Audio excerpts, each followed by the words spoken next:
Welcome to NXT news. ఈనాటి వార్త విశేషాలు. పర్యావరణాన్ని పరిరక్షించి జీవన వైవిధ్యాన్ని కాపాడినప్పుడే వసుదైక కుటుంబం అనే పేరు సార్థకమవుతుందని ఉప ముఖ్యమంత్రి పవన్ కళ్యాణ్ అన్నారు. మంగళగిరిలోని అరణ్య భవన్ నిర్వహించిన 70వ వన్యప్రాణి వారోత్సవాల ముగింపు సభకు ఆయన హాజరయ్యారు. వారోత్సవాల భాగంగా అటవీశాఖ ఏర్పాటు చేసిన ప్రదర్శనశాలను ప్రారంభించారు. అక్కడ ఏర్పాటు చేసిన జంతువుల బొమ్మలను ఆసక్తిగా తిలకించారు. సముద్ర తాంబేళ్ల రక్షణ కోసం రూపొందించిన మైరన్ ఫానా యాప్ ను పవన్ ప్రారంభించారు. కింగ్ కోబ్రాల సంరక్షణ బ్రోచర్ ని ఆయన ఆవిష్కరించారు. వన్యప్రాణి వారోత్సవాల సందర్భంగా విద్యార్థులకు నిర్వహించిన వ్యాసరచన పోటీల్లో విజయం సాధించిన వారికి పవన్ బహుమతులు ప్రదానం చేశారు. భవిష్యత్తు తరాలకు మంచి వాతావరణాన్ని అందించాలి అంటే ప్రజలంతా ప్లాస్టిక్ ని నిర్మూలించాలన్నారు. అది ఇంటి నుంచే ప్రారంభం కావాలని పవన్ సూచించారు. పర్యావరణాన్ని పరిరక్షించేందుకు అందరూ కృషి చేయాలని పిలుపునిచ్చారు.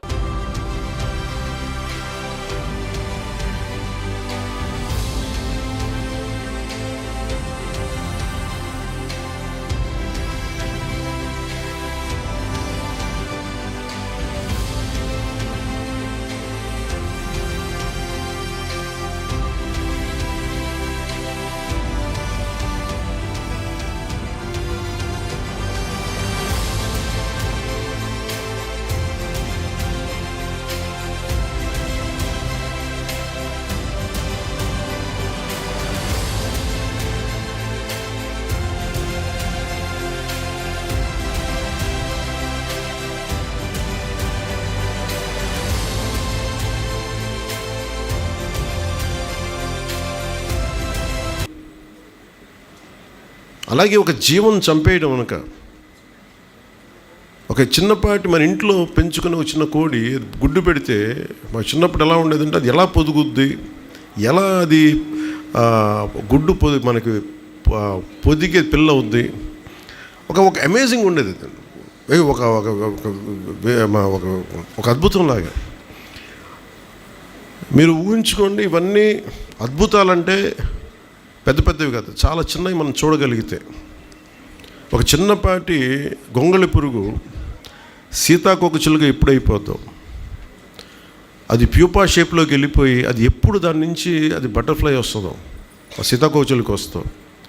సీతాకోకచిలుక రంగులు, ఇక్కడున్న ఈ మొక్కలు ఏ పెయింటర్ వేయగలడు, ఇక్కడ ఏ రవివర్మ వేయగలడు ఈ పూల తాలూకు రంగులు. మీరు ఇది సహజంగా ప్రకృతి మనకు అందిస్తుంది. దాన్ని మనం చేయాల్సింది ఏం చేయగల రక్షించుకోవడమే. భూమిని రక్షించుకోవడం కాదు, మనకి ఏం జరగకుండా మనల్ని మనం రక్షించుకోవడం.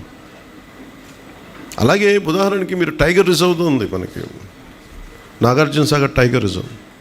నాగార్జునసాగర్ టైగర్ రిజర్వ్ని ఉంచుకోవడం అంటే అదేదో టైగర్ కోసమని కాదు.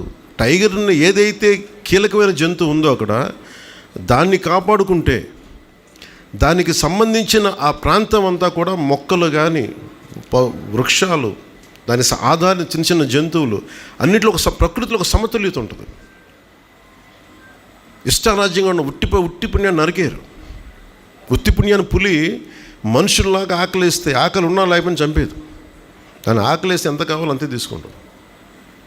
అది మృగం తాలూకు ధర్మం. కానీ మన అందరికీ ఏంటి, అవసరం ఉన్నా లేకపోయినా ఇప్పుడు మేమేం చేసి చిన్నప్పుడు అవసరం ఉన్నా నేను నేర్చుకున్నాను. అవసరం ఉన్నా లేకపోయినా ఈ మొక్కలు అంటే పీకుతాం. ఎందుకు పీకుతాం మనకే తెలియదు. అంటే అంత అనాలోచితంగా బతుకుతాం మనం, ఆలోచన లేకుండా బతుకుతాం. ఈ బాధ్యత మనం తెలుసుకొని మా తపనల్లా నేను ప్రభుత్వంలో ఉండొచ్చు ఉండకపోవచ్చు ఇవన్నీ ఇష్యూస్ కాదు. ప్రకృతిని కాపాడుకోకపోతే మనం బతకలేము. మంచినీరు లేకపోతే మనం బతకలేము. నేనేమనుకుంటానంటే చాలాసార్లు ఒకరోజు మన స్నానానికి బాత్రూంలో నీళ్ళు లేకపోతే ఎంత విలువెల్లాడిపోతాం. ఎండల్లో చాలామంది నేను స్కూల్లో చదువుకున్నప్పుడు కొమ్మలు ఇరిచేస్తూ ఉండేవాళ్ళు ఉత్తి పుణ్యానికి. పళ్ళు దొంగకడానికి చెప్పి కానుక పుల్లలను ఇరిచేసేవాళ్ళు. ఆ చెట్లో పెట్టింది కానుక పుల్ల పళ్ళు దొంగకడానికి కాదురా బాబు, అది నీడనివ్వడానికి, పిల్లలు ఆడుకునే అని చెప్తే ఎవరికి అర్థమయ్యేది కాదు. సమ్మర్కి వచ్చి నూతనంగా నిర్మాణం చేసే బహుళ అంతస్తు భవనాలు, రోడ్ల మీదకు ర్యాంపులు, డ్రైన్లపై నిర్మాణాలు చేయకుండా డ్రైనేజీ లైన్ ని మేజర్ డ్రైన్ లోకి కనెక్ట్ చేయాలని, నిబంధనలకు విరుద్ధంగా నిర్మాణం చేసిన భవనాలకు ఆక్యుపెన్సీ సర్టిఫికేట్ జారీ చేయబోమని నగరపాలక సంస్థ కమిషనర్ పులి శ్రీనివాసులు స్పష్టం చేశారు. సోమవారం commissioner Kodanda Ramaiah Nagar, Gorantla, Peddapalakaluru road, Kakani road, RTC colony తదితర ప్రాంతాల్లో ఆక్యుపెన్సీ సర్టిఫికెట్ కి దరఖాస్తు చేసుకున్న భవనాలను పరిశీలించి సెట్ బ్యాంక్, రోడ్ల కొలతలు, ర్యాంపులు, డ్రైన్లపై ఆక్రమణను తనిఖీ చేసి తదుపరి అనుమతులకు సంబంధిత అధికారులకు తగు ఆదేశాలు జారీ చేశారు. ఈ సందర్భంగా కమిషనర్ గారు మాట్లాడుతూ ప్రభుత్వం నిర్దేశించిన నిబంధనల మేరకు మాత్రమే నగరంలో బహుళ అంతస్తు భవనాలు నిర్మాణాలు జరగాలని, నిబంధనలు ఉల్లంఘన చేస్తే తగిన చర్యలు తీసుకోవాలని పట్టణ ప్రణాళిక అధికారులకు స్పష్టమైన ఆదేశాలు జారీ చేస్తున్నామన్నారు. భవనాలు నిర్మాణ దశలో వార్డు సచివాలయ ప్లానింగ్ కార్యదర్శులు నిరంతరం పరిశీలిస్తూ నిబంధనల మేరకు నిర్మాణాలు చేపట్టకుంటే వెంటనే ఉన్నతాధికారుల దృష్టికి తెచ్చి నోటీసులు జారీ చేయాలని ఆదేశించారు. ఆర్టీసీ కాలనీలో డ్రైన్ ని ఆక్రమించి ర్యాంపులు చేసిన నిర్మాణం గమనించి సంబంధిత ప్లానింగ్ కార్యదర్శిపై ఆగ్రహం వ్యక్తం చేశారు. రోడ్ల మీదకు ర్యాంపులు, డ్రైన్ల ఆక్రమణలు లేకుండా చర్యలు తీసుకోవాలని, ఇప్పటికే నిర్మాణం చేసిన వాటిని తొలగించాలని కమిషనర్ స్పష్టం చేశారు. అధికారంలోకి వస్తే కేసులన్నీ మాఫీ చేసుకుంటారా? చంద్రబాబు ఒక దుర్మార్గమైన సంప్రదాయాన్ని తీసుకొచ్చారని మాజీ మంత్రి అంబటి రాంబాబు మండిపడ్డారు. అలాగే కేసులు మాఫీ చేసుకోవడానికైనా ప్రజలు మీకు అధికారం ఇచ్చింది అని ప్రశ్నించారు. ఇదే సమయంలో ఇసుక సిండికేట్ కారణంగా టీడీపీ ఎమ్మెల్యేలకు సంపద సృష్టి జరుగుతోందని చెప్పుకొచ్చారు. ఈ మేరకు అంబటి సోమవారం మీడియాతో మాట్లాడారు. తన అధికారాన్ని ఉపయోగించుకునే చంద్రబాబు కేసు నుంచి తప్పించుకోవాలని చూస్తున్నారు. అంగళ్లలో పోలీసులు వైఎస్ఆర్సీపీ శ్రేణులపై పచ్చనేతలు దాడులు చేశారు. ఉమాపతిరెడ్డి ఫిర్యాదుతో 20 మందిపై కేసులు పెట్టారు. చంద్రబాబు పోలీసు యంత్రాంగాన్ని దుర్వినియోగం చేస్తున్నారు. ఉమాపతిరెడ్డి దర్యాప్తునకు సహకరించడం లేదని, అబద్దాలు చెబుతూ పోలీసు విచారణలోనే కేసు క్లోజ్ చేయాలని కుట్రలకు పాల్పడుతున్నారన్నారు. అధికారంలోకి మీ మీద ఉన్న కేసులన్నీ క్లోజ్ చేసుకుంటారా అని ఆయన ప్రశ్నించారు. జగన్మోహన్ రెడ్డి గారు వైఎస్ఆర్ కాంగ్రెస్ పార్టీ మీద కొత్త కేసులు సృష్టించి పెడుతున్నారు. మీరు చూశారు కదా, ఎన్టీఆర్ భవన్ మీద అంటే తెలుగుదేశం ఆఫీస్ మీద దాడి జరిగిందని కేసు రిజిస్టర్ చేస్తే ఇన్వెస్టిగేషన్ దశలో ఉంటే దానిలో కొంతమందిని 41 నోటీస్ ఇచ్చి అరెస్ట్ చేసి వదిలేస్తే మళ్ళా కొత్తగా కేసు ఓపెన్ చేసి దానిలో 307 వేశారు. దానిలో 307 వేసి మళ్ళా కొత్త వారిని అరెస్ట్ చేయాలనేటువంటి ప్రయత్నం చేస్తే కొంతమంది అరెస్ట్ చేశారు, కొంతమంది బెయిల్కి వెళ్ళారు. ఈ విధంగా పోలీసుల్ని, పోలీసు వ్యవస్థని ఉపయోగించుకొని తెలుగుదేశం పార్టీ వారినేమో కేసు నుంచి తప్పించేటటువంటి కార్యక్రమం, వైఎస్ఆర్ కాంగ్రెస్ పార్టీకి సంబంధించిన నాయకులనేమో కొత్త కేసులు పెట్టి వాటిల్లో ఇరికించి వాళ్ళని వేధించాలి అనేటువంటి కార్యక్రమం. ఇంత దుర్మార్గమైనటువంటి పరిపాలన ఇంతకుముందు ఎప్పుడు జరగలేదు. మరి చంద్రబాబు నాయుడు గారు ఇంతకుముందు కూడా చాలా సందర్భాల్లో తెలుగుదేశం వారి మీద కేసులు ఉన్నాయి, వైసీపీ మీద కేసులు ఉన్నాయి. మేము వస్తేనే వైసీపీ మీద కేసులు తీసేసే కార్యక్రమం చేయలేదు. మేము చేసిందల్లా ఒకటి, ఆ రోజున నారా చంద్రబాబు నాయుడు గారు అధికారంలో ఉన్నప్పుడు కాపు ఉద్యమంలో కాపుల మీద పెట్టినటువంటి కేసులన్నింటినీ కూడా ఒక జీవోతో తీసేశాం. ఒక జీవోతో, ఒక పాలసీ మ్యాటర్గా తీసుకొని. అంతే తప్ప తెలుగుదేశం పార్టీ టైంలో పెట్టిన కేసులన్నింటి మా మీద కూడా కేసులు పెట్టారు, ధర్నా కేసులు తీసేయలేదే. ఏమిటి అన్యాయం అంటున్నా?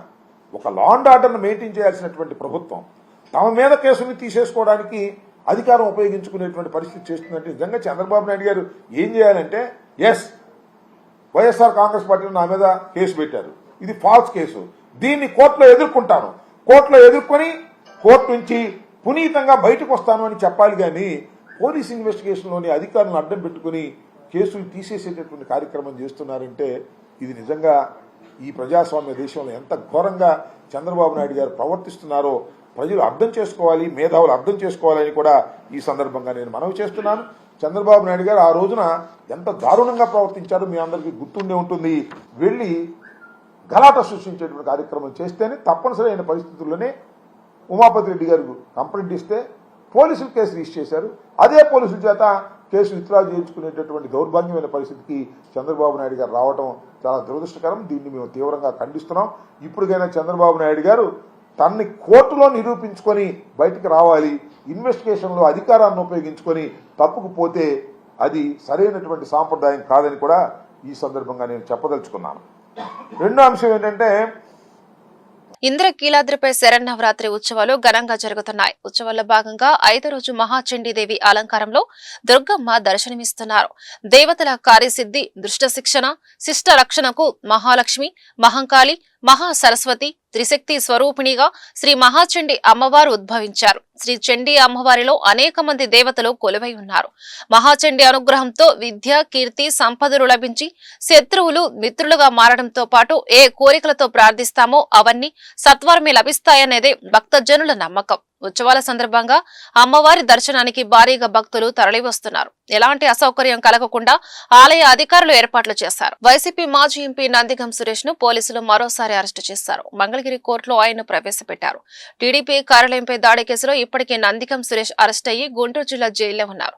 ఇటీవల హైకోర్టు ఆయనకు మధ్యంతర బెయిల్ ఇచ్చింది. అయితే పూచీకత్తు సమర్పించకపోవడంతో సురేష్ జైల్లోనే ఉన్నారు. మరోవైపు మంగళగిరి కోర్టు పీటీ వారెంట్కు అనుమతించడంతో తాజాగా మరియమ్మ అనే మహిళ హత్య కేసులో తుళ్లూరు పోలీసులు అరెస్టు చేశారు. న్యాయస్థానం ఈ నెల 21 వరకు ఆయనకు రిమాండ్ విధించింది.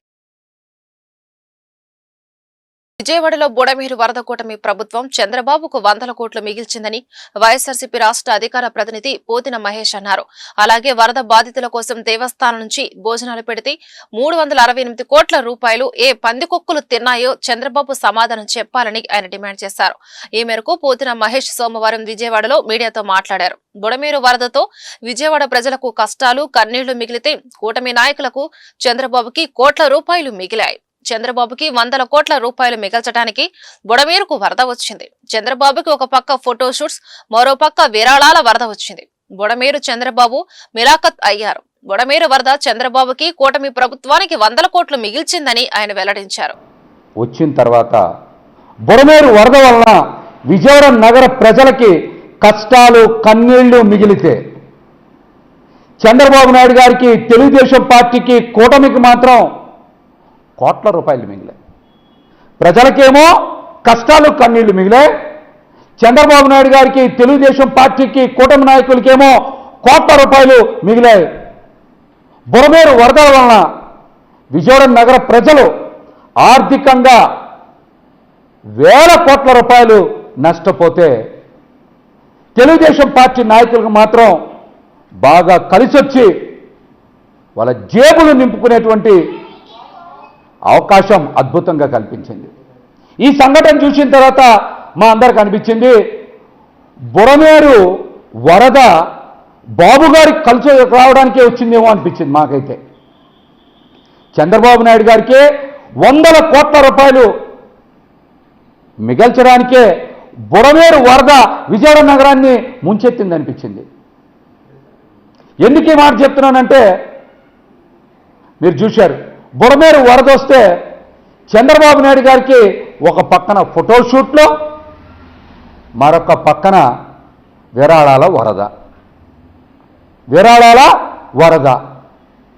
100 కోట్ల రూపాయలు మరి చంద్రబాబు నాయుడు గారికి తీసుకొచ్చి ఇచ్చారు. ఎక్కడైనా చూడండి ఫోటోషూట్లే బాబు గారి మనకి. ఒకసారి జేసీబీ ఎక్కారు, ఒకసారి పడవెక్కారు, ఇంకొకసారి నడుస్తున్నట్టు పడవలో కూడా చూశారుగా, ఎదురు లాక్కొని వెళ్ళేవాళ్ళు కొంతమంది. ఒక పక్కనేమో ఆయనకి ఫోటోషూట్లు బాగా కలిసి వచ్చింది, రెండో పక్కనేమో ఆయనకి విరాళాల వరద వచ్చింది. అందుకనే మాకు అనిపిస్తోంది ఈ రోజున బుడమేరు చంద్రబాబు నాయుడు గారు బాయ్ బాయ్ అని ఇద్దరు మిలాఖత్ అయిపోయారా అని అనుమానం కలిగింది నాకైతే. నగర ప్రజలనేమో బుడమేరు ముంచెత్తి కష్టాలు, కన్నీళ్లు, వేల కోట్ల నష్టమేమో నగర ప్రజలకు మిగిలించింది బుడమేరు. కానీ ఇదే బుడమేరు చంద్రబాబు గారితో మిలాఖత్ అయిపోయి చంద్రబాబు గారికి, టీడీపీ కూటమి ప్రభుత్వానికి 100 కోట్ల రూపాయలు లబ్ధి చేకూర్చింది.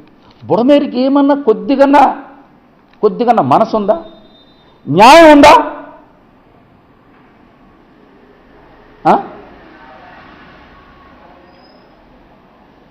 ఎస్పీ గ్రీవెన్స్ దృష్టికి వచ్చిన సమస్యలను నిర్దేశిత సమయంలోనే పరిష్కరించాలని జిల్లా ఎస్పీ సతీష్ కుమార్ పోలీస్ సిబ్బందిని ఆదేశించారు. విధి నిర్వహణలో జవాబుదారీతనంతో వ్యవహరించాలని, లేని పక్షంలో శాఖపరమైన చర్యలు తప్పవని హెచ్చరించారు. ప్రజా సమస్యల పరిష్కార వేదిక స్పందన కార్యక్రమం గుంటూరు జిల్లా ఎస్పీ కార్యాలయంలో సోమవారం జరిగింది. ఈ సందర్భంగా జిల్లా నలుమూల నుండి వచ్చిన బాధితులు తమ సమస్యలను పరిష్కరించాలని ఎస్పీ సతీష్ కుమార్ కు విజ్ఞాపన పత్రాలు అందజేశారు. ఆయా సమస్యలను పరిష్కరించాలని సంబంధిత పోలీస్ సిబ్బందిని ఎస్పీ ఆదేశించారు. ప్రధాన ప్రధానంగా ఆర్థిక పరమైన లావాదేవీలు, ఆస్తి తగాదాలు, రియల్ ఎస్టేట్ మోసాలపై పలు ఫిర్యాదులు అందాయి. నా పేరు మాదే సుజాత అండి. నేను నల్లపాడు నుంచి వచ్చాను ఎస్పీఆర్ గారిని కలవడానికి. ఎందు నిమిత్తమనగా నేను లాస్ట్ జూలై 12వ తారీఖున అకౌంట్ ట్రాన్సాక్షన్ చూస్తే కొంత అమౌంట్ అనేది కట్ అయ్యింది. దాని నిమిత్తం రిపోర్ట్ చేసి అకౌంట్ అప్పుడే బ్లాక్ చేయించాను. బ్లాక్ చేయించి ఈరోజు ఎస్పీ గారిని కలిసి రిపోర్ట్ చేయడానికి ఇక్కడికి రావడం జరిగింది. అంటే ఎంత అమౌంట్ డౌట్ ఎలా వచ్చింది, మీకు ఎంత కట్ అయిపోయింది? ఈ అమౌంట్ వచ్చి నాకు ఎవ్రీ మంత్ 1000, 1500 అలాగా ప్రీవియస్ 2 years నుంచి కట్ అవుతుంది. నేను గ్రహించుకోలేదు. మామూలుగా దేని నిమిత్తమైన ఫోన్పేల ద్వారా ఊరికే ట్రాన్సాక్షన్ కట్ అయిందేమో అనుకున్నాను. అది లాస్ట్ 12వ తారీఖుని చూస్తే మొత్తం అమౌంట్ లెక్కేస్తే చాలా వరకు కట్ అయింది. బ్యాంక్ వాళ్ళు ఏమన్నారు? బ్యాంక్ వాళ్ళకి నేను ఆ రోజే బ్లాక్ చేయించాను ఏటీఎం కార్డు, బ్యాంక్ అకౌంటు. వాళ్ళు ఎఫ్ఐఆర్ చేయించి రిపోర్ట్ ఇస్తే కనుక అమౌంట్ రికవరీ చేసి అకౌంట్ రీఓపెన్ చేస్తామని చెప్పారు. మీ అనుమానం ఏంటి? అంటే ఎలా కట్ అయింది అన్నది తెలియదు, కానీ మామూలుగా ఆన్లైన్ ఫోన్ కాల్స్ ద్వారా కానీ లేకపోతే ఏదన్నా సెండింగ్ మెసేజ్ ద్వారా కట్ అయిందేమో. నేను బై మిస్టేక్ అట్లా ఏమన్నా అది యాక్టివేట్ చేస్తే అన్నది నా అనుమానం. దక్షిణ భారత్ లో అత్యంత ప్రజాదరణ పొందిన fine jewellery brand PMJ jewellers గుంటూరులో తమ కొత్త షోరూమ్ ను ప్రారంభించింది. దక్షిణ భారత్ తో పాటు యుఎస్ఏ వేదికగాను 38 పైగా స్టోర్లతో దూసుకుపోతున్న పిఎంజే బ్రాండ్ తదుపరి విస్తరణ ప్రణాళికలను వేగవంతం చేసింది. ఇందులో భాగంగా ఏర్పాటు చేసిన ఈ అవుట్లెట్ ని గుంటూరు పశ్చిమ ఎమ్మెల్యే గల్లా మాధవి సోమవారం ప్రారంభించారు. ఈ కార్యక్రమంలో పిఎంజే జ్యువెలర్స్ ఆంధ్రప్రదేశ్ రాష్ట్ర అధినేత Shri Hyder Ali, PMJ jewellers customs manager Kandakuri Aravind Kumar, PMJ jewels Guntur store manager Mahesh Krishna Chaitanya, BJP Mahila Morcha జిల్లా ఉపాధ్యక్షురాలు త్రిపురమల్లు వాణి వెంకట్ పాల్గొన్నారు. ఈ ఎలైట్ షోరూమ్ లో పిఎంజే నమ్మకమైన కస్టమర్లు భారీగా తరలివచ్చి బ్రాండ్ మార్క్ ను తెలియజేశారు. ఈ సందర్భంగా ఎమ్మెల్యే మాట్లాడుతూ ఆభరణాలకు సంబంధించి గుంటూరులోని వినియోగదారుల అభిరుచులను దృష్టిలో ఉంచుకొని ప్రత్యేకంగా ఈ స్టోర్ క్యూరేట్ చేయబడిందన్నారు. ముఖ్యంగా వజ్రాలు, బంగారం, విలువైన రాళ్లలో డిజైన్ల విస్తృత ప్రదర్శనను ఇక్కడ ఏర్పాటు చేశారన్నారు. మునిపెన్నడూ చూడని హస్త కళాకృతులతో పిఎంజే రూపొందించిన అత్యుత్తమ డిజైనర్ ఆభరణాల శ్రేణి ఈ స్టోర్ లో ప్రత్యేక ఆకర్షణగా నిలుస్తుందన్నారు. వివాహ వేడుకల ఆభరణాలు, ఆఫీసు పార్టీ వేర్, సాధారణ రోజువారీ దుస్తులకు అనువైన తేలికపాటి క్రియేషన్లు తదితర అద్భుత ఆభరణ సేకరణ ప్రత్యేక ఆకర్షణగా నిలిచిందన్నారు. వినూత్నంగా డిజైన్ చేసిన డైమండ్ బ్రైడల్ ఆభరణాలు ఈ తరం ఫ్యాషన్ ఔత్సాహికులకు ఏకైక వేదికగా పిఎంజే నిలుస్తుందన్నారు. అందరికీ నమస్కారం అండి. ఈరోజు లక్ష్మీపురంలో పిఎంజే జ్యువెలర్స్ ఓపెనింగ్ చేసుకోవడం జరిగింది. దీనికి మేనేజర్గా మహేష్ గారు ఉన్నారు. అయితే గోల్డ్ అండ్ డైమండ్స్ అంటేనే ట్రస్ట్ అండ్ ప్యూరిటీకి నిదర్శనం. ఈరోజు షోరూమ్లో ఓపెన్ చేసుకున్నందుకు వీరందరికీ కూడా వెరీ బిగ్ కంగ్రాచులేషన్స్ అండి. అయితే పిఎంజే గురించి చెప్పుకుంటే 37 బ్రాంచులతో చాలా సౌత్ ఇండియా మొత్తం కూడా విస్తరించి ఉంది పిఎంజే. అదేవిధంగా యుఎస్లో కూడా వీరి ఆపరేషన్స్ నడుస్తున్నాయి, మనందరికీ తెలిసిందే. పిఎంజే అంటేనే చాలా ఫాస్ట్గా ప్రజల మనసుల్లో ఒక నమ్మకాన్ని చొరగొన్న జ్యువెలరీ కంపెనీ అండి. అందరూ కూడా దీన్ని చాలా బాగా ఆదరించారు. ఇప్పటికీ 37 బ్రాంచ్లు ఇప్పటిదాకా విస్తరించారు అని అంటేనే మనం అర్థం చేసుకోవచ్చు.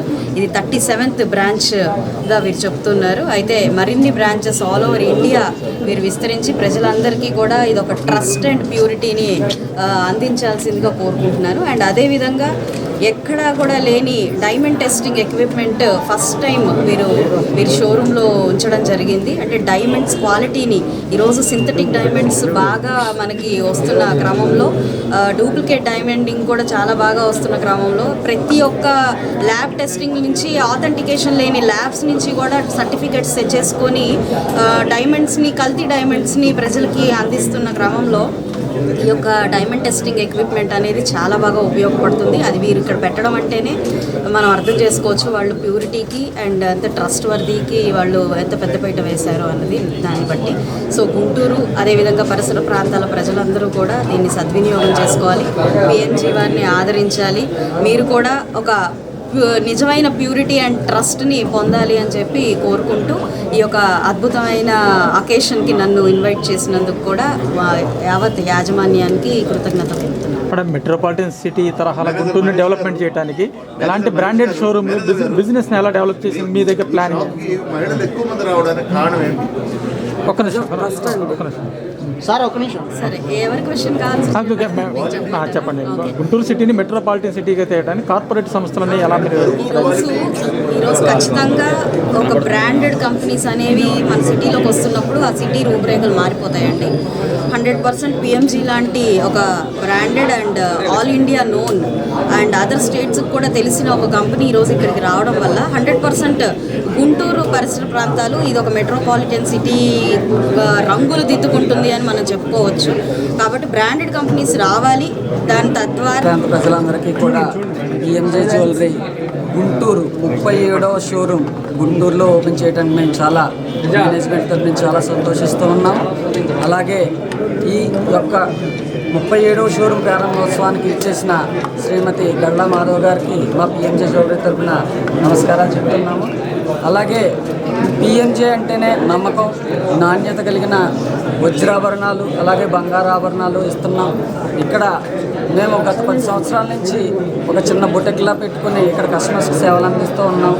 అలాగే ఈరోజు Lakshmipuram main road opposite HDFC బ్యాంక్కి ఒక 3 ఫ్లోర్ల బిల్డింగ్లోకి మేము కస్టమర్లకి సర్వీస్ చేయడానికి మేము ముందరకు వచ్చాం. మా దగ్గర బంగారు మరియు వజ్రాభరణాలు అత్యంత నాణ్యతతో కూడిన ఈ తరం మెచ్చిన డిజైన్స్ మేము కస్టమర్లకు ఇవ్వడానికి ముందరకు వచ్చాం. అలాగే ఈ రోజు నుంచి 7వ తారీఖు నుంచి 12వ తారీఖు దాకా ప్రతి 2 లక్షల కొనుగోలుపై ఒక బంగారు నాణ్యం ఉచితంగా ఇస్తున్నాం. అలాగే మా దగ్గర మంత్లీ సేవింగ్ ప్లాన్లో మొదటి ఇన్స్టాల్మెంట్కి 25% ఆఫర్ కూడా మేము ఇస్తున్నాం. అలాగే మీరు తెచ్చుకొని ఏదైనా పాత బంగారు ఆభరణాల మీద ఆ ప్యూరిటీని బట్టి ఎంతైతే వస్తుందో అంతా కూడా మేము కస్టమర్లకు ఇవ్వటం జరుగుతుంది. మా యొక్క పిఎంజే అంటేనే నమ్మకం, నాణ్యత. సో గుంటూరు ఆరగ్రహార శ్రీ కన్యక పరమేశ్వరి ధర్మసత్ర సంఘం గీతా మందిరంలో దసరా పర్వదినం పురస్కరించుకొని దేవి నవరాత్రుల మహోత్సవాలు శోభయమానంగా కొనసాగుతున్నాయి. ఆదివారం అమ్మవారు మీనాక్షిదేవి అలంకారంలో భక్తులకు నేత్ర పర్వంగా దర్శనమిచ్చారు. ఈ సందర్భంగా గీతా మందిర ప్రాంగణంలో ఏర్పాటు చేసిన పంచముఖ ఆంజనేయ స్వామి, అమరలింగేశ్వర స్వామి, వినాయకుడు, కృష్ణ భగవాన్ విగ్రహాలు భక్తులను విశేషంగా ఆకట్టుకున్నాయి. ఈ కార్యక్రమంలో గీతా మందిరం చైర్మన్ వెలుగూరి అభయ, శ్రీ రత్నప్రసాద్, సభ్యులు టి శ్రీనివాస్ బాబు, రమేష్ ప్రతాప్, రవికుమార్, బాపరావు, గౌరీశంకర్, హరీష్, ప్రమీళారాణి, శ్రీమంత్ తదితరులు పాల్గొన్నారు. రైతులను తాను మోసం చేయలేదని పత్తి వ్యాపారి నేరెళ్ల వెంకట హరిప్రసాదరావు స్పష్టం చేశారు. జేపీ కార్పొరేషన్ సంస్థ పేరుతో మున్నంగి జోజప్ప ఉమ్మడి గుంటూరు జిల్లాలోని పలు ప్రాంతాలకు చెందిన రైతుల వద్ద పత్తిని కొనుగోలు చేసి డబ్బులు చెల్లించకుండా పారిపోయాడని చెప్పారు. అయితే మున్నంగి జోజప్ప తన మిల్లులో జాబ్ వర్క్ చేసేవాడని, అతని వద్ద గ్రేడింగ్ చేసిన పత్తి గింజలు దూదిని కొనుగోలు చేసి చెక్ రూపంలో పేమెంట్ చేయడం జరిగిందన్నారు. మున్నంగి జోజప్ప డబ్బులు ఇవ్వకపోవడంతో రైతులు తన వెంట పడుతున్నారని పేర్కొన్నారు. ఇందులో భాగంగా పలు పోలీస్ స్టేషన్లో రైతులు తన మీద కేసులు పెట్టారని, దీనిపై కోర్టుకు వెళ్లడం జరిగిందన్నారు. ఈ నేపథ్యంలో సత్తెనపల్లి డీఎస్పీ ఆదినారాయణ, సిఐ వీరస్వామి గంతో తనను బెదిరించి బలవంతంగా 80 లక్షల రూపాయలకు చెక్కులు నోట్లు రాయించి తాళ్ల చెరువుకు చెందిన సుధాకర్ రెడ్డికి ఇచ్చారని తెలిపారు. ఈ దౌర్జన్యంపై నరసరావుపేట ఎస్పీకి డీఎస్పీ, సిఐపై ఫిర్యాదు చేయడం జరిగిందన్నారు. అయినా తనకు చెక్కులు నోట్లు తిరిగి ఇవ్వలేదని చెప్పారు. ఈ క్రమంలో శనివారం గుంటూరులోని చంద్రమౌళి నగర్ 6వ లైన్లో తాను నివాసం ఉంటున్న ఇంటి వద్ద రైతుల ముసుగులో కొంతమంది అసాంఘిక శక్తులు ధర్నా చేశారని చెప్పారు. దీంతో తన ప్రతిష్ట దెబ్బతిందని సోమవారం ఎస్పీ గ్రీవెన్స్ లో ఫిర్యాదు చేశారు. రైతులకు తనకు ఎలాంటి సంబంధం లేదని, ఆయన డబ్బులు చెల్లించారని, తనను వేధిస్తున్నారని ఎస్పీ సతీష్ కుమార్ కు మొరపెట్టుకున్నారు. అసలు ఈ వ్యవహారంపై సమగ్రంగా విచారణ జరిపించి తనకు రక్షణ కల్పించారని ఎస్పీని నేరెళ్ల వెంకట హరిప్రసాదరావు వేడుకున్నారు. నేను 1984 నుంచి కాటన్ వ్యాపారం చేస్తున్నాను. ఇప్పుడు వరకు నాకు ఏ పోలీస్ స్టేషన్లో ఒక 2022 సంవత్సరం తప్ప ఇంతవరకు నేను ఏ పోలీస్ స్టేషన్ కూడా తెలియదు నాకు. కానీ 2022 సంవత్సరంలో జాబ్ వర్క్ చేసుకున్నాడు మున్నంగి జోజప్ప జేపీ కార్పొరేషన్ పేరుతోటి. నాకు రైతులకి ఎలాంటి సంబంధం లేదు, కానీ నా మీద తప్పుడు కేసులు పెట్టి నన్ను బెదిరిస్తున్నారు.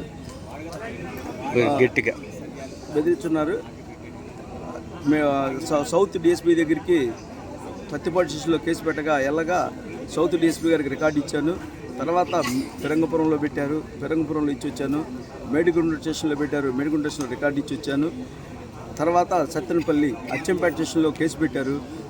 తర్వాత సత్తెనపల్లి డిఎస్పీ అయిన ఆదినారాయణ గారు, సిఐ వీరాస్వామి గారు ఇద్దరు కలిసి నన్ను బెదిరించి నా పైన బూతులతో మాట్లాడి గన్ను పెట్టి నువ్వు రైతులకి డబ్బులు ఇవ్వాలి, నాకు సంబంధం లేదు, ఏంది నువ్వు చెక్కు రాసి డమ్మీ నోట్లు రాయాల్సిందని చెప్పి బెదిరించి నన్ను చేత రాపించారు.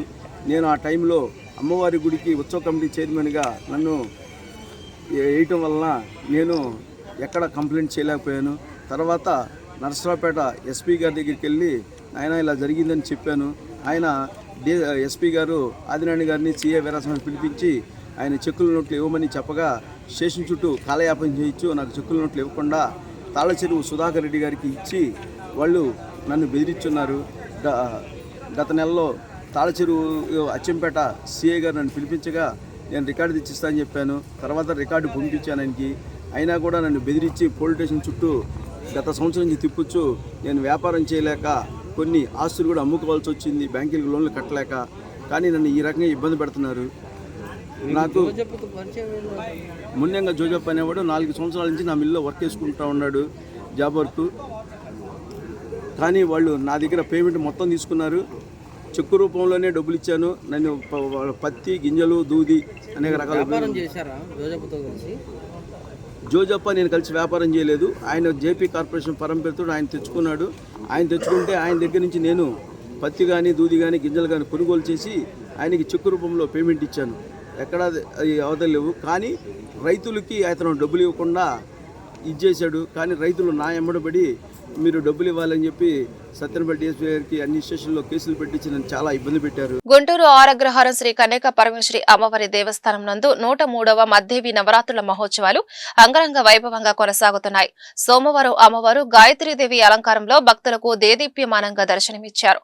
అమ్మవారి దర్శనార్థం వచ్చే భక్తులకు ఎలాంటి ఇబ్బందులు తలెత్తకుండా ప్రత్యేక ఏర్పాట్లు చేసినట్లు ఆలయ ఉత్సవ కమిటీ చైర్మన్ ఈరంటి వరప్రసాద్ తెలిపారు. అలాగే ప్రముఖులకు వేద ఆశీర్వచనం అందిస్తున్నామన్నారు. ప్రతిరోజు ఆధ్యాత్మిక కార్యక్రమాలతో పాటు సాంస్కృతిక కార్యక్రమాలు శోభయమానంగా కొనసాగుతున్నాయని పేర్కొన్నారు. ఈ కార్యక్రమంలో ఆలయ చైర్మన్ నిడమనూరి సురేష్, ఆలయ కార్యనిర్వహణాధికారి పాదర్తి దుర్గారావు, ఉత్సవ కమిటీ గౌరవ సలహాదారులు వనమా నరేంద్ర, నేరెళ్ల హరి, కోట శేషగిరి, తాడికొండ శ్రీదేవి, జవ్వాజీ జ్యోతి, పరుచూరి చంద్రిక, ఇందువతి తదితరులు పాల్గొన్నారు. నమస్కారం.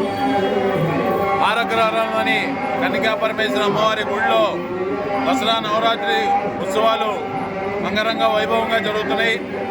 భక్తులు కూడా వేలాది మందిగా పాల్గొని అమ్మవారిని దర్శించుకొని అమ్మవారి ఆశీస్సులు పొందుతున్నారు. ఈ రోజున దసరా నవరాత్రి ఉత్సవాల సందర్భంగా 5వ రోజున అమ్మవారు గాయత్రీ దేవి అవతారంతో భక్తులకు దర్శనమిస్తూ ఉన్నారు. అట్లాగే అమ్మవారి ఉత్సవమూర్తి కూడా విశేషమైన అలంకారం చేసి భక్తులకి దర్శనానికి ఏర్పాటు చేశాము. భక్తులు కూడా వేలాది మందిగా వచ్చి అమ్మవారిని దర్శించుకుంటా ఉన్నారు. అట్లాగే ఈ ఉత్సవాల్లో కూడా వేలాది మంది, వందలాది మంది వాలంటీర్లు అమ్మవారి సేవ చేస్తాము, మాకు ఏ విధమైన సేవ చేసే అవకాశం కల్పించండి అని చెప్పి ప్రసాదాల పంపిణీ కానివ్వండి, భోజనాల దగ్గర సర్వింగ్ చేయటం కానివ్వండి, అమ్మవారి క్యూ లైన్లలో భక్తులకు మంచినీళ్ళు సదుపాయం కల్పించడం కానివ్వండి, భక్తులు క్యూ లైన్లో సక్రమంగా వెళ్ళేట్టు కానీ విశేషంగా సేవలు అందిస్తూ ఉన్నారు. కాబట్టి ప్రజలందరూ కూడా దర్శనానికి రండి. మీకు ఎటువంటి అసౌకర్యం లేకుండా సులువుగా అతి తొందరగా దర్శనం చేసే ఏర్పాట్లు చేశాము. మీరందరూ కూడా అమ్మ ఆలయాన్ని దర్శించి అమ్మవారి ఆశీస్సులు తీసుకోవాలని చెప్పి తెలియజేసుకుంటా ఉన్నాం. జై వాసవి శ్రీ కన్యకా పరమేశ్వరి అమ్మవారి దేవస్థానం ఆరగ్రహారంలో 103 సంవత్సరాలైన చరిత్ర గల అమ్మవారి దసరా నవరాత్రులు రంగరంగ వైభవంగా జరుగుతుంది. ఇక్కడ అది తీర్చిదిద్దేలాగా ఎన్నో రకాల రాష్ట్రాల నుంచి పూలు తెప్పించి పూలతో అలంకరణలు, ప్రసాదాలు, ఇక్కడ వేలాది మంది వచ్చి భక్తులందరూ అమ్మవారి ఆశీస్సులు తీసుకొని తీర్థప్రసాదాలు తీసుకొని ఈరోజు అలంకరణ గాయత్రీదేవి అలంకరణ. ఆ గాయత్రి అలంకరణ అమ్మవారి ఆశీస్సులు తీసుకొని వేలాది మంది భక్తులు వచ్చి ఆశీర్వాదం తీసుకొని వెళ్ళాలి. ఆరగ్రహారంలో చేసిన కన్యకాపరమేశ్వరి దేవస్థానంలో ఈరోజు గాయత్రీదేవి అలంకారం చేసింది. భక్తులందరూ వచ్చి అమ్మవారిని దర్శించుకొని తీర్థప్రసాదాలు స్వీకరించాలి. 9వ తారీఖు మూలా నక్షత్రము, అమ్మవారి యొక్క జన్మ నక్షత్రము కాబట్టి అందరూ భక్తులు వచ్చి అమ్మవారిని ఆ రోజు కూడా దర్శించుకోవాల్సిందిగా కోరుతున్నాను. శుభాకాంక్షలు. ఈరోజు అమ్మవారు గాయత్రీదేవి అలంకారంతో మనకి దర్శనమిస్తున్నారు. వేలాది భక్తులు తరలి వచ్చి అమ్మవారిని దర్శించుకొని తీర్థప్రసాదాలు స్వీకరించి వెళ్ళవలసిందిగా కోరుతున్నారు. వాసవి జై జై వాసవి. మన గుంటూరు ఆరగ్రహారం నందు వేంచేసి ఉన్న వాసవి కన్యకా పరమేశ్వరి అమ్మవారి దేవస్థానం నందు 103వ దసరా నవరాత్రి ఉత్సవాలు అంగరంగ వైభవంగా జరుగుతున్నాయి. 4 రోజులు పూర్తి చేసుకొని 5వ రోజులోకి వచ్చేసామండి. ఈరోజు గాయత్రి అలంకారంలో అమ్మవారు విశిష్టంగా మనందరినీ కూడా దీవించేందుకు సిద్ధంగా ఉండి ఆ అమ్మవారి యొక్క దీవెనలు మనకి మెండుగా ఉండాలని చెప్పి మనందరం కూడా కోరుకుంటున్నాము. ఈసారి మేము చాలా ప్రత్యేకంగా 9వ తారీఖున ఉదయం 9:30 నుంచి మధ్యాహ్నం 2 గంటల వరకు ప్రతి ఒక్క ముత్తైదువుకి సాంప్రదాయబద్ధంగా గోరింటాకులు, అలాగే వచ్చిన వాళ్ళందరికీ కూడా ప్రతి ఒక్క ముత్తైదువుకి గాజులు, బొట్టు బిళ్ళలు అందజేస్తున్నామండి. అదేవిధంగా 12వ తారీఖు సాయంత్రం పూట 6 గంటలకి అమ్మవారిది గ్రామోత్సవం ఉంది. చాలా అంగరంగ వైభవంగా కనీవిని ఎరుగని రీతిలో ప్రారంభం చేద్దామని చెప్పి ఈసారి వినూత్నంగా ఏర్పాట్లు చేసుకుంటున్నామండి.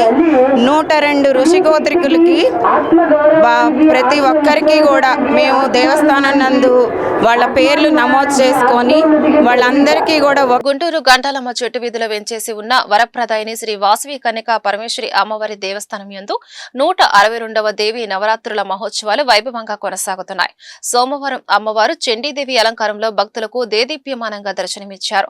ఈ సందర్భంగా ఆలయ గౌరవ అధ్యక్షులు కొత్తూరి వెంకట నరసింహారావు, అధ్యక్షులు తెల్లాకుల లక్ష్మీ గురుప్రసాద్, కార్యదర్శి పెనుకొండ వెంకట శ్రీనివాస్, మహిళా పరాశక్తి చైర్మన్ డోగిపర్తి సుజాత మాట్లాడుతూ ఆలయంలో జరుగుతున్న దసరా ఉత్సవాల గురించి వివరించారు. అలాగే ఈ సంవత్సరం అమ్మవారి దేవస్థానంలో పచ్చటి వనంతో అడవిని తలపించేలా భారీ సెట్టింగ్ ఏర్పాటు చేయడం జరిగిందన్నారు. ప్రతిరోజు ప్రత్యేక పూజలతో పాటు సాంస్కృతిక కార్యక్రమాలు జరుగుతాయని పేర్కొన్నారు. ఈ కార్యక్రమంలో ఆలయ పాలక వర్గ కోశాధికారి ఘంటసాల సత్య సురేష్, దేవస్థాన పాలక మండలి సభ్యులు పాల్గొన్నారు. వాసవి కన్యకా పరమేశ్వరి దేవస్థానం అఖిలాండ కోటి బ్రహ్మాండ నాయకి జగజ్జనని జగన్మాత ఆదిపరాశక్తి ఈరోజు చండీదేవిగా అమ్మవారు దర్శనమిస్తున్నారు. పురప్రముఖులు అందరూ కూడా వచ్చి అమ్మవారిని దర్శించుకొని తీర్థప్రసాదాలు తీసుకెళ్ళవలసిందిగా కోరుచున్నాము. ఈ రోజున ఒక కొత్తగా మీరు చూస్తే కని విని ఎరగినట్టుగా ఒక అడవిలో అమ్మవారిని కూర్చోబెట్టి ఉంటే ఎలా ఉంటుందో ఆ మహిమ మీరు ఇప్పుడు వచ్చి చూడవలసిందిగా కోరుచున్నాము. జై వాసవి, జై జై వాసవి. జై వాసవి. మహాకాళి, మహాలక్ష్మి, మహాసరస్వతి ఆది పరాశక్తి స్వరూపం శ్రీ వాసవి కన్యకా పరమేశ్వరి దేవి గండలమ్మ చెట్టు వీధిలో వేంచేసి ఉన్న వరదాయిని శ్రీ వాసవి కన్యకా పరమేశ్వరి అమ్మవారి దేవస్థానంలో 162వ దేవి నవరాత్రులు అత్యంత వైభవపేతంగా అంగరంగ వైభవంగా జరుగుతున్నాయి. లోక కంటకులైన రాక్షస సంహారం చేసి ఆ తల్లి అనేకమైన అవతారాలతో ముల్లోకాది దేవతలు శరణు కోరగా ఒక్కొక్క అవతారంలో ఒక్కొక్క రాక్షస సంహారం జరిగింది. అలాగే లోక కంటకుడైన మహిషాసురుని వధించడకే 9 రాత్రులు యుద్ధం చేసింది. ఆ రాత్రులనే భక్తులు నవరాత్రులుగా ఆరాధిస్తారు. అందులో ఒక అవతారమే శ్రీ చండీదేవి అవతారము. చండాసుడు అనే రాక్షస సంహారం చేసింది ఆ తల్లి. ఆ శ్రీ చండీదేవి అలంకారంలో శక్తి రూపంగా భక్తులకు అనుగ్రహాన్ని ప్రసాదిస్తుంది. దేవి నవరాత్రులు శక్తివంతమైనవి. ఒక్కొక్క రోజు ఒక్కొక్క అలంకారంతో, ఒకరోజు ప్రసన్న వదనంతో, ఒకరోజు చిరునగవుతో, ఒకరోజు రౌద్ర రూపంతో, ఒకరోజు శక్తి రూపంగా, ఒకరోజు ఒక్కొక్క అలంకారంతో భక్తుల్ని అనుగ్రహాన్ని, దివ్య దర్శనాన్ని ప్రసాదిస్తుంది ఆ తల్లి. అందుకే వేలాది మంది భక్తులు, లక్షలాది మంది భక్తులు ప్రపంచవ్యాప్తంగా కూడా దేవాలయాలకు బారులు తీరి దేవి నవరాత్రులు అమ్మవారిని ప్రసన్నం చేసుకుని అమ్మ అనుగ్రహం పొందడానికి ఉత్సాహం చూపిస్తూ ఉంటారు. అటువంటి విశేషమైన అలంకారమే శ్రీ చండీదేవి అలంకారం. రేపు అమ్మవారికి కాళికాదేవి అలంకారం మహారౌద్ర స్వరూపుడిగా అమ్మవారి రేపు అవతారాన్ని అనుగ్రహిస్తారు. ఏ అవతారంలో ఆమెను దర్శించినా ఆమె అనుగ్రహం ఒకే రకంగా ఉంటుంది. ఆమె మనకి అనుగ్రహాన్ని ప్రసాదించడానికే ఇన్ని అవతారాలతో భక్తులను అలరిస్తున్నారు. ఒక్కో నామంతో, ఒక్కొక్క అలంకారంతో ప్రసన్నం చేసుకోవడానికి భక్తులు కూడా ఉత్సాహాన్ని చూపిస్తుంటారు. ఎవరైతే అమ్మవారిని నియమంగా, నిష్ఠగా, భక్తిగా, శ్రద్ధగా ఆరాధిస్తారో, పూజిస్తారో, హోమాలు, యాగాలు చేస్తారో వారికి ఆ తల్లి తప్పకుండా అనుగ్రహాన్ని ప్రసాదిస్తుంది. ఈ విశేషమైన నవరాత్రులు అమ్మవారిని దర్శించి అమ్మ అనుగ్రహం పొందవలసిందిగా కోరుతున్నాము. రేపు శ్రీ కాళికాదేవి అలంకారం జరుగుతుంది. మహాశక్తి స్వరూపంగా రేపు దర్శనాన్ని అనుగ్రహిస్తారు. కావున భక్త మహాశయులు తరలి వచ్చి అమ్మవారిని శ్రీ కాళికాదేవి అలంకారంలో దర్శనం చేసుకోవాల్సిందిగా కోరుతున్నాము. జై వాసవి. వైసీపీ అధ్యక్షుడు జగన్ కు దమ్ముంటే జమ్మలమడుగులో తనపై పోటీ చేయాలని జమ్మలమడుగు ఎమ్మెల్యే ఆదినారాయణ రెడ్డి సవాల్ విసిరారు. స్థానిక వైసీపీ నాయకులు తనకు ఏమాత్రం సరితూగరని అన్నారు. వైసీపీ నేతలు రామసుబ్బారెడ్డి, సుధీర్ రెడ్డి ఇష్టం వచ్చినట్లు మాట్లాడితే సహించేది లేదని హెచ్చరించారు. ఈ మేరకు జమ్మలమడుగులో మెగా జాబ్ మేళాను ఆదినారాయణ రెడ్డి ప్రారంభించారు. సంక్రాంతి నాటికి రాజోలి జలాశయ నిర్మాణం, గండికోట ముంపు పరిహారం, టిడ్కో ఇళ్ల పంపిణీ చేసేలా చర్యలు చేపట్టినట్లు తెలిపారు. ప్రభుత్వ స్థలాలను స్థానిక వైసీపీ నాయకులు కబ్జా చేశారని, దొంగ రిజిస్ట్రేషన్లు చేయించుకున్నారని ఆరోపించారు. వాటన్నిటినీ బట్టబయలు చేస్తామని చెప్పారు. రాంచుబాడి గారు ఎన్ని గ్రామీణ ఉపాధి పథకం పనులు వచ్చినాయి, ఒక తట్టెడు మట్టి మీద పని చేయలే. 30 కోట్ల రూపాయలు గ్రామీణ ఉపాధితో రాబట్టే. రాంచుబారెడ్డి గారు వ్యక్తిగతంగా 2 సార్లు ఎమ్మెల్యేగా, మంత్రిగా, ప్రస్తుతం ఎమ్మెల్సీ. దద్దమ్మ ఏం చేయలే. బౌలింగ్ చేత కాదు, బ్యాటింగ్ చేత కాదు. కొడితే మూతి పగులుతుంది. నేను కొడితే గ్రౌండ్ దాటిపోతుంది. బ్యాట్ లేదనుకుంటున్నాడు, మూతి పగిలేటట్టుగా కొడతా. ఇష్టం వచ్చినట్టు కాదు, పనులు చేర్చడం. ఇక్కడ వచ్చి చూడమని, ఇక్కడ జాబ్ మీద ఎన్ని కంపెనీలు వచ్చాయో. బ్యాట్ లేదు కాదు, అడ్డం నరికేది ఉంది. అమ్మతోడు అడ్డం నరికినట్టు చేస్తాం పనులు. అందరికీ టిడికో వస్తువులు స్టార్ట్ చేయలే, వాటిని స్టార్ట్ చేస్తాం. జగనన్న ఖాళీ అని పెట్టాడు, దరిద్ర పేరు. ఏమైనా చేసినారా? కబ్జా తప్ప. ఇష్టం వచ్చేట్టు ఇక్కడ లోకల్ నాయకులు అడ్డదిడ్డాలు కబ్జాలు చేసినారు. అన్నీ కూడా పెరుగుతాం, అన్నీ కబ్జాలని. దొంగ రిజిస్ట్రేషన్ చేపించినారు, అన్నీ బయటకు వస్తాయి. ఏడాలు భూమి ఉంటే అన్నీ తీసేచ్చాం. ఇక్కడ మా బంధువు క్లబ్ ఆక్రమించుకుంటే ఓపెన్ చేయించినారు. మొహమాటం ఏం లేదు. మేము ఏం చేసేది మాకు తెలుసు. ఏందో ఏమీ తెలియకుండా నిద్రపోయి దరిద్రం, ఇద్దరి దరిద్రం. రమ్మనండి అవినాష్ కూడా రమ్మను. ఆ జగన్ రమ్మను, జగనే రమ్మని ఇక్కడికి. ఈసారి జగనే పూడి చేయాలి. ఇక్కడ అవినాష్ ఒక దరిద్రం, ఓ జగన్ రెడ్డి ఒక దరిద్రం, మూడోది సుధీర్ రెడ్డి ఒక దరిద్రం, వాడు మూలే సుధీర్ రెడ్డి, నాలుగోది ఈ చెత్త రాంచుబాడి మరొక దరిద్రం. ఈ అన్ని దరిద్రాలు మొత్తం 4 దిక్కుల దరిద్రమే. 4 దరిద్రాలు ఈ జమ్మడుకు రాకుంటే బాగుపడతాయి. మేము చక్కగా తీర్చిదిద్దాం. ర్యాష్గా అయితే కూడా కొడతాం, మూతి పగులుతుంది. అంటే నా గురించి మాట్లాడితే మొహమాటం లేకుండా మంచి పద్ధతి చేస్తే నన్ను ప్రశ్నిస్తారా? సిక్సర్ కొడతానే ఉంటా. ఫుట్బాల్ ఆడతా, ఫుట్బాల్ కాల్తో కొడితే గోల్ మూతి పగులుతుంది రాంచుబాడికి, సుధీర్. కూటమి ప్రభుత్వ వాగ్దానం చేసిన విధంగా ప్రతి ఇంటికి సురక్షితమైన తాగునీరుని అందించడమే లక్ష్యంగా పెట్టుకుని పనిచేస్తున్నామని ఎమ్మెల్యే నజీర్ వ్యాఖ్యానించారు. గుంటూరు తూర్పు నియోజకవర్గంలోని పాత గుంటూరు గొలుసు కొండలరావు నగర్ లో మంచినీరు పైప్ లైన్ శంకుస్థాపనకు ముఖ్య అతిథులుగా విచ్చేసి ప్రారంభించారు. ఈ సందర్భంగా ఎమ్మెల్యే మాట్లాడుతూ, గతంలో కూటమి ప్రభుత్వం ఇచ్చిన మాటకు కట్టుబడి నగరపాలక సంస్థ ఆధ్వర్యంలో పేద మధ్యతరగతి ప్రజలు నివసించే ప్రాంతమైన సుద్దపల్లి డొంక నుండి గొలుసు కొండలరావు నగర్ 1వ లైన్ వరకు మంచినీరు పైప్ లైన్ ఏర్పాటు చేయడం జరుగుతుందని తెలియజేశారు. సుమారు 30 లక్షల వ్యయంతో 960 మీటర్ల పొడవైన పైప్ లైన్లు ఏర్పాటు చేయబోతున్నామని అన్నారు. గతంలో ఈ ప్రాంతంలో నివసిస్తున్న వారు కలుషితమైన నీరు తాగి అనేక రకాల రోగాల బారిన పడ్డారని తెలియజేశారు. అధికారులు అప్రమత్తంగా ఉంటూ ముందు చూపుతో మంచినీటి పైప్ లైన్ ఏర్పాటు చేసి మంచినీటి సమస్య లేకుండా చేయబోతున్నామని తెలిపారు. ఈ మంచినీటి వాటర్ పైపుల కార్యక్రమాన్ని 15 రోజుల్లో పూర్తి చేస్తామని తెలియజేశారు. స్థానిక ప్రజలు కూటమి నాయకులను సంప్రదించి తమ సమస్యను పరిష్కరించుకోవాలని కోరారు. ఈ కార్యక్రమంలో స్థానిక కార్పొరేటర్ ఎల్లాకుల అశోక్, పాత గుంటూరు గొలుసు కొండలరావు నగర్ నగరపాలక సంస్థ ప్రాథమిక పాఠశాల ఎదురుగా వాటర్ పైప్ లైన్ కు శంకుస్థాపన చేయడం జరిగింది. నగర అభివృద్ధిలో భాగంగా వాటర్ పైప్ లైన్ శంకుస్థాపన చేయడం జరిగిందని తెలియజేశారు. 9వ డివిజన్ కార్పొరేటర్ ఎల్లావుల అశోక్, 11వ division Janasena president Gundreddy Anil, TDP అధ్యక్షులు సయ్యద్ ఉస్మాన్, క్లస్టర్ పఠాన్ షమీన్ ఖాన్, 10వ డివిజన్ జనసేన ప్రెసిడెంట్ దాసరి అశోక్, 9వ డివిజన్ జనసేన ప్రెసిడెంట్ గట్టు శ్రీకాంత్ తదితరులు పాల్గొన్నారు. కూటమి ప్రభుత్వం వాగ్దానం చేసినటువంటి విధంగా ప్రతి ఇంటికి కూడా సురక్షితమైనటువంటి నీరు అందించేటువంటి కార్యక్రమంలో భాగంగా ఈరోజు గుంటూరు నగరపాలక సంస్థలో తూర్పు నియోజకవర్గంలో పేద మధ్యతరగతి ప్రజలు నివసించేటువంటి సుద్దబిల్డొంక ప్రాంతం నుండి కొండలరావు నగర్ 1వ లైన్ వరకు మంచినీళ్ళు పైప్ లైన్ను ఏర్పాటు చేయడం జరుగుతూ ఉంది. దాదాపు 30 లక్షల రూపాయల ఎస్టిమేషన్తో 960 మీటర్స్ పైప్ లైన్, నూతన పైప్ లైన్ ఏర్పాటు చేయడం, దాంట్లో 6 ఇంచెస్ 4 ఇంచెస్ పైప్ లైన్ కూడా ఏర్పాటు చేయడం జరుగుతూ ఉంది.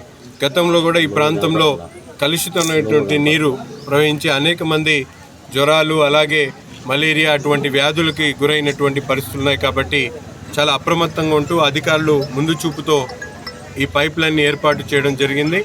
అలాగే పైప్ లైన్ పనులు 15 రోజుల్లో పూర్తి చేస్తాం. అలాగే గుంటూరు నగరంలో ప్రతి ఒక్క శివారు ప్రాంతంలో కానీ నగర ప్రజలకు అవసరమైనటువంటి కార్యక్రమాలన్నీ కూడా త్వరతగిన ఈ ప్రభుత్వంలో ముందుకు సాగుతూ ఉన్నాయి. కార్పొరేషన్ సిబ్బంది, కార్పొరేటర్స్, అలాగే కూటమి నాయకత్వం యావత్తు కూడా ప్రజాక్షేత్రంలో ఉండి ప్రజలకు సంబంధించినటువంటి కార్యక్రమాలు చేయడంలో ముందుకు సాగుతున్నటువంటి పరిస్థితులు కనిపిస్తూ ఉన్నాయి. ప్రజలకు కూడా ఎటువంటి ఇబ్బందులు వచ్చినా కూడా మొహమాటం లేకుండా ప్రతి ఒక్కరు కూడా నన్ను కానీ మా కూటమి నాయకులు కానీ సంప్రదించి వారి సమస్యలను పరిష్కరించుకోవాలని చెప్పి ఈ సందర్భంగా ప్రతి ఒక్కరిని కూడా కోరుతా ఉన్నాం. Namburu builders and real estate కార్యాలయాన్ని ప్రారంభించిన తూర్పు నియోజకవర్గ ఎమ్మెల్యే మహమ్మద్ నజీర్. ఈ సందర్భంగా ఎమ్మెల్యే మాట్లాడుతూ ఆంధ్రప్రదేశ్ రాజధానిలో ఉన్నటువంటి గుంటూరు నగరంలో రియల్ ఎస్టేట్ రంగం మరింత అభివృద్ధి చెందుతోందని అన్నారు. గత 7 సంవత్సరాలుగా రియల్ ఎస్టేట్ రంగంలో అనుభవం గడించిన షేక్ ముజీర్ నంబూరు రియల్ ఎస్టేట్ కార్యాలయాన్ని ప్రారంభించడం చాలా సంతోషంగా ఉందన్నారు. గుంటూరు నగరంలో ఉన్న అనేక ప్రాంతాలలో వెంచర్లతో పాటు కన్స్ట్రక్షన్స్ రంగంలో పేరు పొందాలని కోరారు. గుంటూరు నగరంలోని ప్రజలు రియల్ ఎస్టేట్ రంగంలో ఇన్వెస్ట్ చేయడానికి ఆసక్తిగా ముందుకొస్తున్నారని తెలియజేశారు. నంబూరు రియల్ ఎస్టేట్ వ్యాపారం మరింత అభివృద్ధి చెందాలని కోరుతున్నారని అన్నారు. ప్రజలను ఆకర్షించే విధంగా కొత్త వెంచర్స్ ని గుంటూరుకు ప్రజలకు అందుబాటులోకి తీసుకురావాలని కోరారు. ఈ కార్యక్రమంలో మాజీ MLA Namburu Subbani, deputy mayor Sheikh Sajila, మాజీ ఎమ్మెల్యే నంబూరు సుబ్బాని, మాజీ డిప్యూటీ మేయర్ గౌస్ భరత్ రెడ్డి, నయీముద్దీన్, షేక్ ఫరూక్, అన్వర్, మున్సూర్ బేగ్ తదితరులు పాల్గొన్నారు. ఆంధ్రప్రదేశ్ రాజధాని నగరంగా ఉన్నటువంటి గుంటూరు ప్రాంతంలో రియల్ ఎస్టేట్ రంగం మరింత అభివృద్ధి చెందుతున్నటువంటి తరుణంలో గత 7 సంవత్సరాల నుంచి విశేష అనుభవం కలిగినటువంటి సోదరుడు ముజీర్ గారు ఈరోజు నంబూరు రియల్ ఎస్టేట్స్ పేరుతో రియల్ ఎస్టేట్ కంపెనీని స్థాపించడం, దీనికి పెద్దలు మాజీ శాసనసభ్యులు నంబూరు సుబాని గారు, అలాగే భరత్ రెడ్డి గారు, సజీలా గారు, అలాగే పెద్దలు బిస్మిల్లా సుబాని గారు, మిగతా పెద్దలు గౌస్ గారు అందరూ కలిసి ఈ కార్యాలయాన్ని ప్రారంభించడం జరిగింది. తప్పకుండా గుంటూరు నగరంలో ఉన్నటువంటి అనేక ప్రాంతాల్లో వెంచర్స్తో పాటు కన్స్ట్రక్షన్ కంపెనీగా ముందుకు సాగాలని చెప్పి మనస్ఫూర్తిగా కోరుకుంటూ ప్రతి ఒక్కరు కూడా గుంటూరు నగరంలో ఇన్వెస్ట్ చేయడానికి అనేక మంది ముందుకు వస్తున్నటువంటి పరిస్థితుల్లో తప్పకుండా ఈ సంస్థ మరింత ముందుకు సాగాలని చెప్పి అన్ని విధాలుగా కూడా ప్రజలకు అందుబాటులో ఉంటూ ఆకర్షణీయంగా కొత్త వెంచర్స్ని గుంటూరుకు తీసుకొని రావాలని చెప్పి మనస్ఫూర్తిగా కోరుకుంటూ ముజీర్ గారికి హృదయపూర్వకమైనటువంటి శుభాకాంక్షలు తెలుపుతాం. నా పేరు ముజీర్. నేను పొన్నూరు రోడ్లో లాస్ట్ 7-8 ఇయర్స్ నుంచి కన్స్ట్రక్షన్స్ చేస్తున్నాను, ఇండివిజువల్ హౌసెస్. సో మా టీం మొత్తం క్వాలిటీ కన్స్ట్రక్షన్ మెయిన్ రోడ్లో. సో ఇప్పుడు కొత్తగా వెంచర్స్ కూడా ప్లాన్ చేస్తున్నాము. నూతనంగా ఇప్పుడు మా ఆఫీస్ పొన్నూరు రోడ్లోని సేవాబా కాలనీ ఫస్ట్ క్రాస్ రోడ్లో నంబూర్ బిల్డర్స్ అండ్ డెవలపర్స్ అని ప్రారంభం చేశాము. ఇవాళ మన ఎమ్మెల్యే గారు మిగతా పెద్దలు వచ్చి ప్రారంభం చేశారు. సో ఫ్యూచర్లో మరిన్ని మంచి ప్రాజెక్ట్స్ విత్ క్వాలిటీ అందజేస్తాము. సో ఏమైనా ఎంక్వైరీస్ ఉంటే మా ఆఫీస్కి వచ్చి కనుక్కొని చేసుకోవచ్చు. ఈ వార్తలు ఇంతటితో సమాప్తం. నమస్కారం.